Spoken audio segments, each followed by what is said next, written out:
And now I'd like to call up my good friend Swan Sit and my man Jordan Belfort, the Wolf of Wall Street. Wolfie over here. Thank you so much, Jordan, for coming and talking with the group. Everybody? This. Okay. Welcome, everyone, and a huge welcome to our captains. It's an incredible NFT project I was really proud to work on, and the benefits of membership is events like this. So everyone, I'm Swan Sit. I used to work in the corporate world, head of digital marketing at Nike and Revlon, but did well on this app called Clubhouse during the pandemic. 3 million followers a year later, I get to do things like this for a living. But as far as introductions go, this man needs no introduction. If you were in finance, you might have heard of this wise guy brokerage firm from Long Island in the 80s.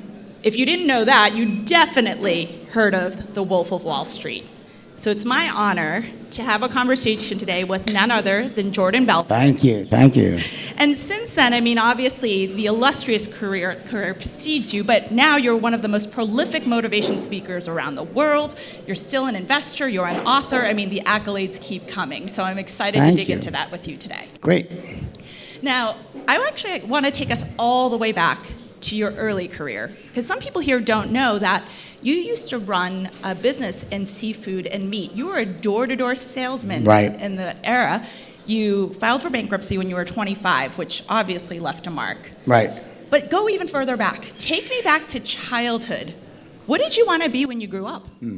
So my mother wanted me to be a doctor, right? And she would kind of, as she was spoon feeding me applesauce, it's like freaking hypnosis. She's like, you got to be a doctor. The only noble way to be wealthy is a doctor, right? So when I did well in school. When I graduated from college when I was 21, if you would have asked me what I wanted to do for a living, I'd say I want to be rich for a living. I didn't know what I wanted to do, right? So I, figured, well, my mom said, medicine, so I applied to medical school, dental school. Got into both, but I said, fuck it, I'm not going to go to 8 years of medical school. I'll kill myself. I want to be rich tomorrow. So I went to dental school instead, which was a huge mistake, right? So the first day of dental school, I'm in the auditorium, right? And the dean of the school gets up, and about 100 kids in the audience, and he goes, listen, everyone, welcome to the Baltimore College of Dental Surgery. She's proud to be here. Dentistry is a wonderful profession. Give yourself a round of applause. And everyone starts to applaud, right? And then he goes, but let me say this. The golden age of dentistry is over. He goes, if you're here to make a lot of money, you're probably in the wrong place. I'm like, what the fuck? I'm in the wrong place. And I got up and I left. I dropped out. I literally dropped out my first day of dental school, right? So that was how I ended up getting into the door-to-door meetings. I ended up blind ad, and this back before the internet, right? It was a blind ad in the newspaper. I showed up, and there was a bunch of kids, people in their early 20s, selling door-to-door with pickup trucks. And that was how it all started. Well, out of all these jobs, what's been your favorite one? Stocks was certainly the most fun. I mean, we had nothing else. We had fun, right? But I mean, there was some. Listen, you go through different stages of your life. I will tell you this. I don't know who here is in sales, but there's something very pure about being young, door-to-door salesman, going out there. There was no leads given. So you're just going out there and just trying to create magic every day. Now, for me, it was very easy. I did great with it, right? So I love that job. But also, I think more than just selling myself, I love training salespeople. So that was really what I kind of, I really enjoyed, was getting up and not just motivating, because motivating doesn't really work. It's more about teaching them a strategy, and then on top of the strategy, getting them to perform at the top of their game every day. So it's the two things together. Well, I love that, because the same skill set you used then, sales, is still what you're doing now. You're just teaching it. So let me get specific about something, right? Because sales and marketing is about human psychology. It's understanding people. It doesn't matter if you're selling sneakers or seafood or stocks. Right. What is one insight that we can give to this group about human psychology that's made you successful? Well, I think when it comes to selling, I think the big mistake that people make is they don't know exactly what they're doing when they're selling. If you ask an untrained salesperson, what is it you do? They'll say, well, my job as a salesman is to get people to say yes. So if someone says no, not interested, I'm going to turn that person into a buyer. And that's not what selling is about. Selling is not about turning non-buyers into buyers. It's about taking people who are interested in what you have, but they have objections, like let me think about it, let me call you back, bad time of year. So it's taking people that are interested in what you have, that are qualified financially, but are not quite sure, and taking those people and getting them to buy now. That's really what sales is about, not the other way around. So in terms of leading a horse to water, it's people who are already thirsty, not forcing them to be thirsty. Yeah, I think it's pretty much a fool's errand to try to go out there and take people who are not interested in what you have and try to somehow, through some magic words or pressure, to get them interested. It's not how it works. It's really taking people who are interested and just aren't sure if your solution is the best one. Really good advice. Now, unfortunately, door-to-door meat sales didn't work out. Dentistry didn't work out, although you have great teeth. Let's face it, though, the people here want to hear a story, right? We've seen the movie, we've read the book. I mean, these captains are ballers. So I'm going to give you a chance to tell one story, your favorite, most incendiary one, straight from the horse's mouth. And I wish I could say this is off the record, but we are recording. Someone here is part of my... I won't tell that. He's already writing out the door. No. So... I don't blush easily. I'll tell you one of the funny stories, the yacht sinking story, of really how I sank my yacht, right? Which is a bit more G-rated, though not totally, right? But the thing with the yacht is, in the movie, they create this whole wild backstory about why I decided to take my yacht across the Mediterranean in a storm. They said, like, my aunt died. And that was true, and I had money in Switzerland, that was true too, and I had to go and sign papers, that was also true. But it had nothing to do with the yacht. That was like 2 years before that, so they kind of collapsed scenes together. The reason I took the yacht, I was fucking high. I was like, literally, so my drug of choice, for those of you who are a bit older versus younger, was Quaaludes. And for those of you who are older, you know how amazing they fucking were, right? Thank God they're not around anymore, because I still be taking them, right? Right? But there's 4 phases to a Quaalude high, right? And the older people will confirm this. The first phase is called the tingle phase. And you take the pills, and like 15 minutes later, your fingertips are tingling. You get this incredibly euphoric, unbelievable feeling. Best of all, problem doesn't last too long. And then that quickly transitions into the slur phase, where you start slurring your words. And you don't give a shit, though. You think you sound great. You're like, I love you. And you also think I love you, right? My ex-wife used to go around and unplug my phones because I'd be calling up everyone like, I love you, right? And that's phase 2. Phase 3 is called the drool phase. And this is when you start to drool like a baby, but you're like, well, babies drool. My daughter was young. We drooled together. No problem. You can justify that. And the 4th phase is unconsciousness, when you pass out, which I tried to avoid by taking cocaine to balance out, but it didn't always work that well. Anyway, somehow I'm sober for 22 years, but that's the miracle, by the way, which is a miracle, right? Fuck, it's 25 years now. I'm getting old. I lost a few brain cells. Anyway, no, but here's the problem. Everyone, listen.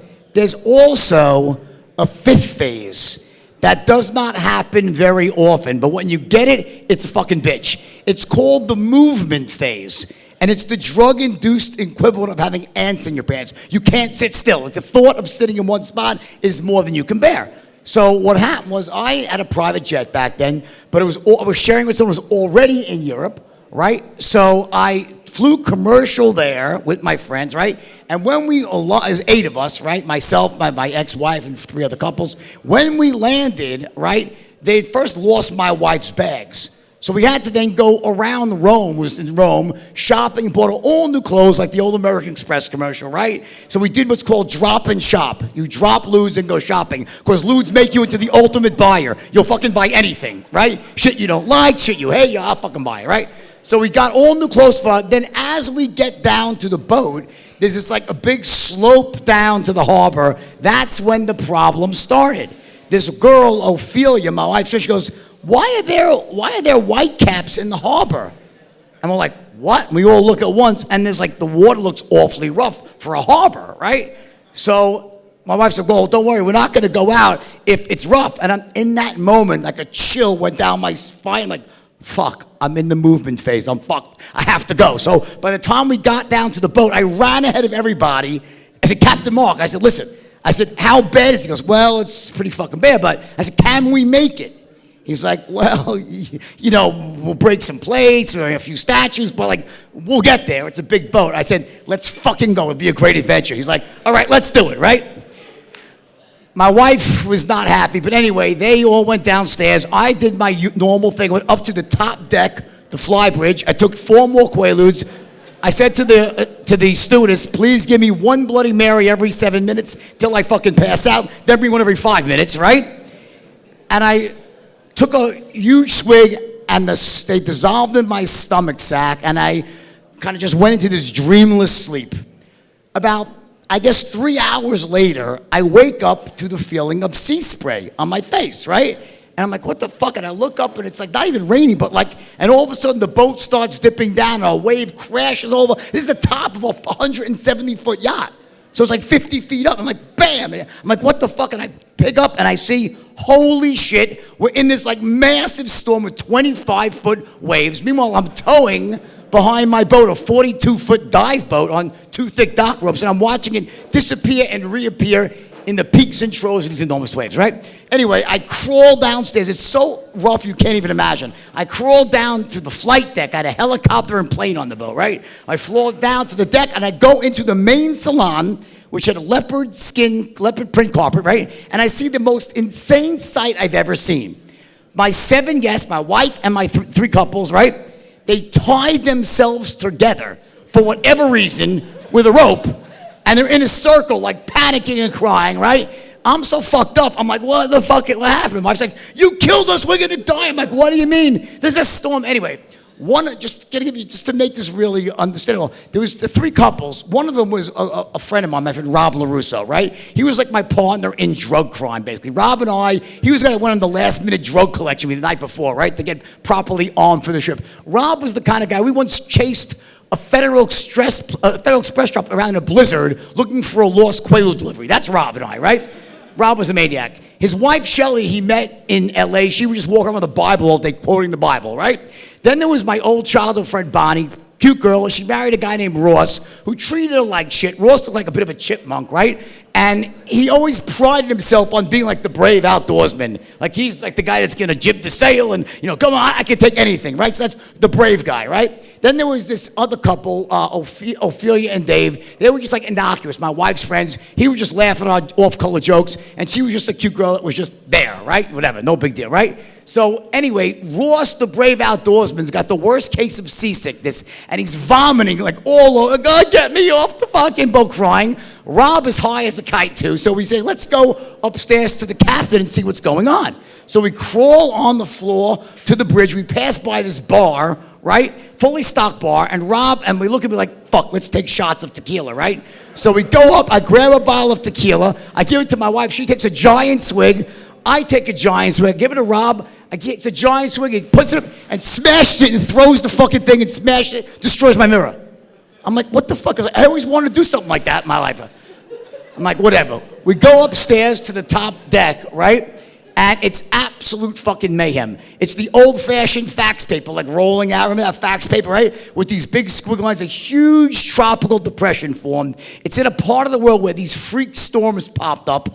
Captain goes, listen, we're in a 4-7 gale, and it's only getting, we're fucked. The waves are 30 feet high and building, right? So we're sitting there and banging and booming. And it's like so bad, the stewardesses are crying, and the captain's trying to time the waves. And he has to keep it pointed, because if he tries to turn, I said, can't we turn? He goes, if we turn, we'll get broadside and we'll sink.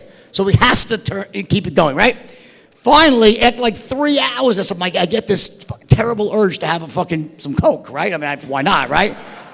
And a tuna fish sandwich and an apple, right? So Rob and I start snorting. We get the chef, my captain thinks I'm out of his mind. Finally, after like 6, it's going on for hours and hours. And finally, the captain's like, fuck, rogue wave. We're like, what's a rogue wave? I'm like, we all look at off to the sides like a 50-foot wall of water comes at us. He steers into, guns the thing. We start rising up, and the thing fucking flips over, okay? It does a 360 the boat and rights itself, all right? Everyone like stands up. It's like, what the fuck happened there, right?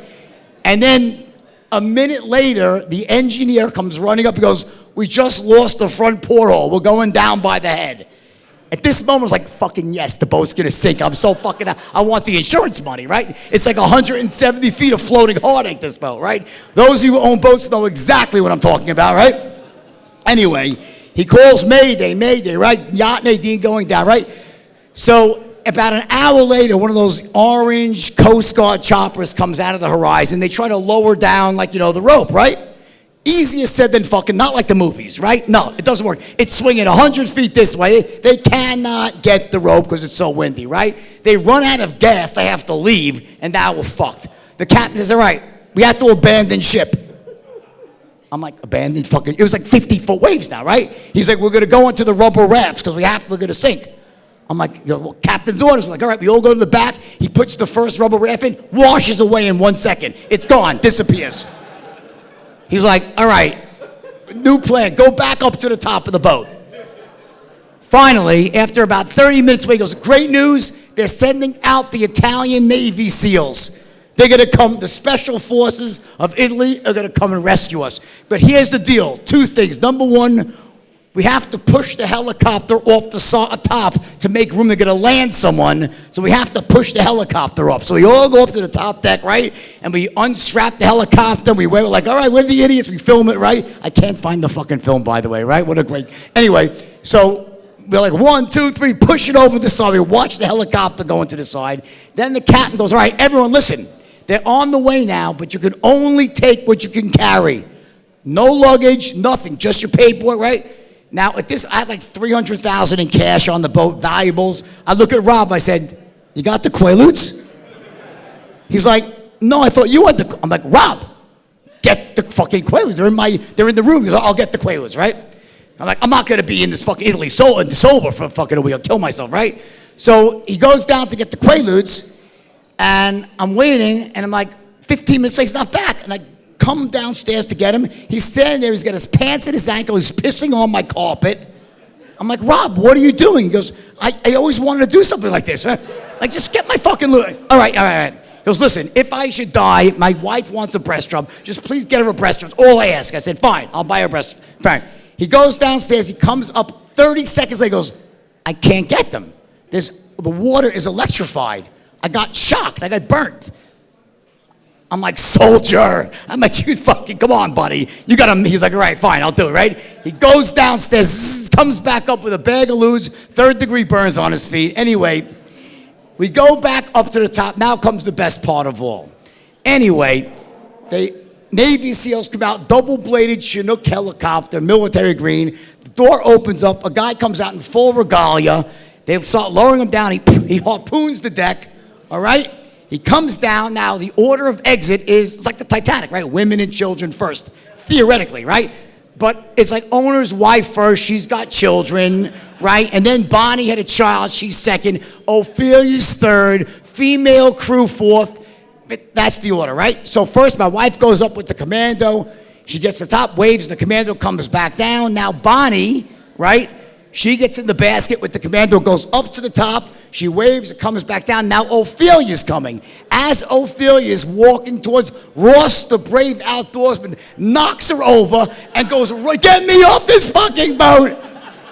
And he runs and jumps on the fucking commando. And everyone's, Rob and I are like, this is the best thing fucking ever. Because for the rest of his life. Anyway, we all get rescued, but the captain goes down with the ship.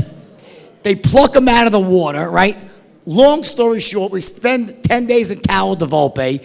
We buy all new clothes. My wife's on a second round of clothes now, right? I have to buy all new clothes for everybody. All they had is like fucking Versace. We're all like peacocks walking around purple and pink for 10 days. Finally, we said, fuck it, we don't want to go declare customs. Let's box it all up and ship it back DHL. We do that. We have underwear, toothbrush. My private jet's coming to pick us up on next morning, right? We wake up at 6 o'clock in the morning, go to the airport, no fucking jet.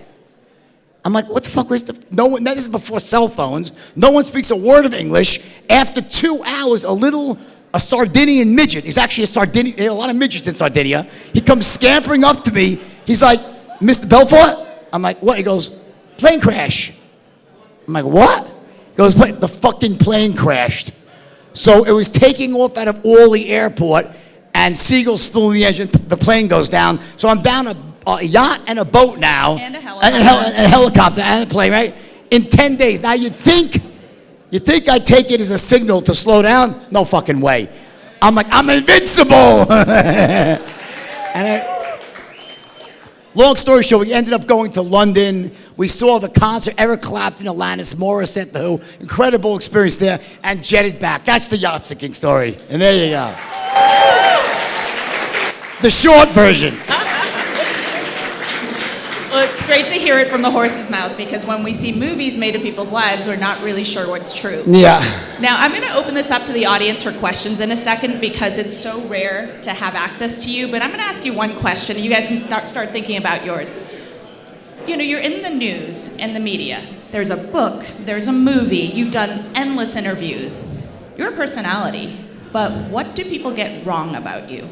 People get wrong. I think people don't realize. Well, no, first I want to thank my wife is here, by the way. Christina is over here. Very brave woman. She's the best, right? She's the greatest, by the way. But I think Christina can attest to one thing. I don't think people realize how hard I work. Like, I work really, really hard. I just finished writing a book that I've been working on for like 8 months, and literally I was working 16 hours a day writing the book myself. And everything I do, like, I just throw myself into it. So, while I think some things come easy to me, I put in the work as well. So that's one thing for sure. That's amazing. Do you guys have questions? Back there. Let's do one. And by the way, if your question sucks, you're never getting into 11 ever again. Go ahead. Sell me this pen. Yeah. Pressure there. What was it like working with DiCaprio? So I spent about 1 year with DiCaprio very frequently, pretty much most days of the week, 6 months almost full time. He's an amazing guy, Leo. He really is. And I think also one thing, by the way, is people might not realize how hard he works. I think one common theme, all the really successful Leo, unless you were members of the Lucky Sperm Club and didn't do anything with the money, right? Rich people, wealthy people work hard. Like, you know, he was so committed to getting this role right, to polishing every word of the script. He almost acted as a producer. So I think, like, without Leo, the movie would have never got made. It was his passion project, and he's a man of his word. I don't agree with every one of his policies socially, but as a human being, honestly, he's one of the greatest human beings I know. He's a wonderful human being. And there was a lot of back and forth as you guys were making this, right? Because I think you wrote the book, you were shopping the script. It was between Leo and Brad Pitt. So there was a bidding war, right, between Leo and Brad Pitt. I went with Leo for two reasons. One, he's Leo, right? And second was because he brought Scorsese in as well. And Leo and Marty Scorsese together, I mean, that's like the ultimate dream team. So that was it. Right, and even during that journey, I think when first you were shopping the script, you were broke. Right. And then by the time it finally got made a few years later, because there was a writer's strike and everything else. Good point, right. You had completely reinvented a new career as a speaker, moved into a great house. So even in that short time, I mean, when people are good, they're good. It doesn't even matter what the craft is. I think there's one thing I'm really proud of in my own journey, by the way, is that when I wrote the book and it got sold and the script was written, it all happened so fast. And the movie got greenlit in 2007. And I was like, oh my God, this is amazing. What a comeback right away. And then the writer's strike hit and they couldn't polish the script and it, fell by the wayside. It took 6 years for it to come around. Now, she's right. When I first sold the book and they wrote the script, there was no comeback. The movie ended with me in jail. But during those years, I actually rewrote my own life story and turned it into a comeback story. So by the time it came around, Scorsese and Lee were like, oh my God, this is a much better story now. And they rewrote the entire third act. And I think that really, to me, is anybody, because listen, everybody has their ups and their downs. And it's really proof that even in the midst of all the insanity and chaos, you're constantly reinventing yourself and improving yourself and rewriting. Your life story is happening as you live it. It's not over. It's never too late. It's never over. As long as you're willing to put one foot in front of the other, do the hard work, and also learn what skills you need to learn. So, but if you want to do that, everyone has ups, everyone has downs. But there's always a path forward. And that's a testament to your resilience, but also Scorsese's talent. Because I think if it ended with you going to jail, it would have been much more of a one-sided view. But the comeback story makes you a nuanced, textured person, you know? Yeah, I got very lucky, too, though. When I went to jail, you know who my bunkmate was? Tommy Chong from Cheech and Chong. We were actually, and he inspired me to write the book. And that was really, then I had to teach myself to write, which I did in jail by reading Tom Wolfe. So I think there's a lot of lessons in the comeback that really about just resiliency, and also for me, why I did it. It was really, as I saw one of the people on stage spoke about their daughter, you know, the reason I really came back was for my children. That was really driving me through anything, was to come back for the sake of my children. Question? I do, yes. So thankfully I could still drink. I'm lucky, right? So I was approached with an opportunity for a mezcal brand, and I actually flew to Mexico. It's an unbelievable, like, sort of table, you know, like farm to table sort of thing. And the mezcal is incredible. Thanks to Mike and Mark at 11. We launched it at 11 last week, and it's been amazing. It's been a great reception. So yeah, so it's called Santo Infierno. You should all drink it because it's amazing. Thank you. You pick. Yeah.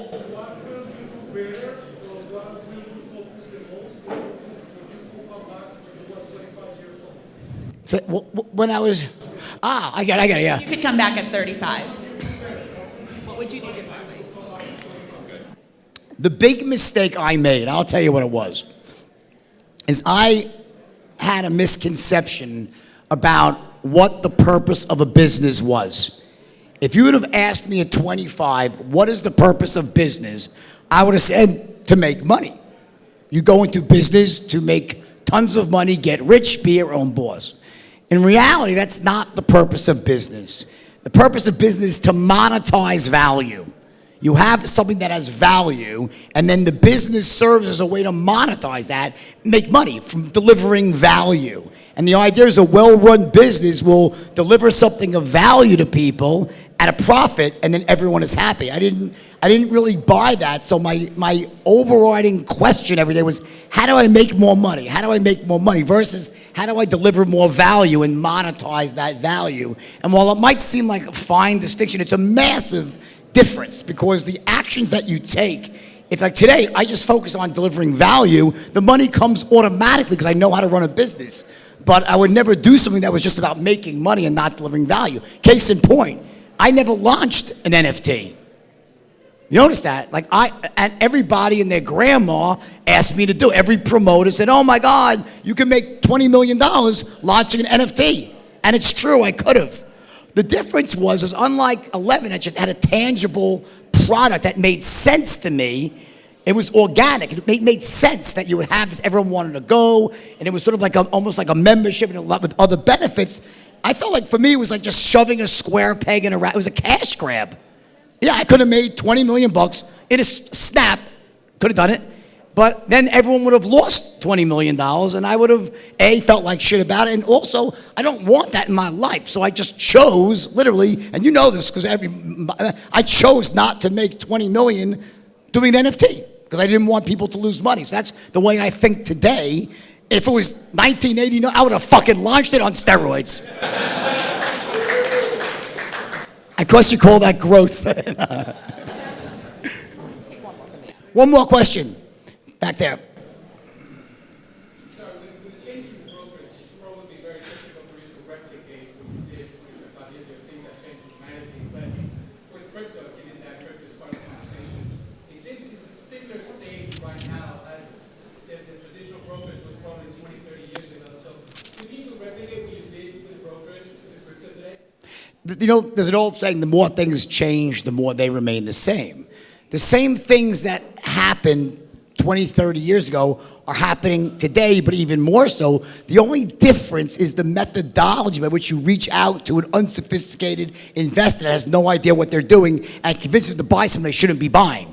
In other words, at the end of the day, it's always down to someone that's a promoter that doesn't have good intentions will get long a tremendous amount of a certain asset, a stock, a warrant, a crypto, a coin, and then create interest from unsophisticated investors by telling a story, drive up the value, and then sell into their buying. That game is not changed. It just happens now through newsletters, chat rooms. It's the same dynamic. In fact, I just finished writing a book, and it's about investing. The book is all about investing and how to make money, real money, investing in the stock market. And you want to know the secret? It's really simple. Buy the fucking S&P 500, reinvest your dividends, and fucking put a little money in each month and hold it for the long term. You'll end up fucking rich as Croesus. That's the fucking truth. All right, amazing advice. But keep a little bit aside to have fun with and speculate to lose your money, or else you'll go crazy. So you can have fun too, you know. Well, actually, that ties into my last question for you, because a lot of times people work their whole lives for retirement someday to finally maybe enjoy life. And your advice is against that. So if we were to fast forward all the way to the end of your life, you've checked off every box, accomplished everything you wanted to. What's the single thing you most want to be remembered for? I think that, you know, I wrote this. Listen, guys, I hate writing more than anything in the world. I hate it. And I didn't hire a ghostwriter. I wrote the book myself because I have a distinctive voice and I want it to be authentic, right? I would like to think that I have a very large following around the world and they will read this book and realize the truth about making money in the stock market, and because I believe in crypto too, but buying Bitcoin and holding it for 10 years. Like, I believe in really long-term investing, buying and holding, and being passive and letting time do the heavy lifting. So the greatest thing I could do, if I can educate people all over the world to the truth about how to make money in the stock market, that would be the greatest gift I can give back. That's incredible, guys. A huge hand for Jordan. Thank you. Thanks. I've got to go. I got a plane to catch. 7:15 on the dot. Thanks.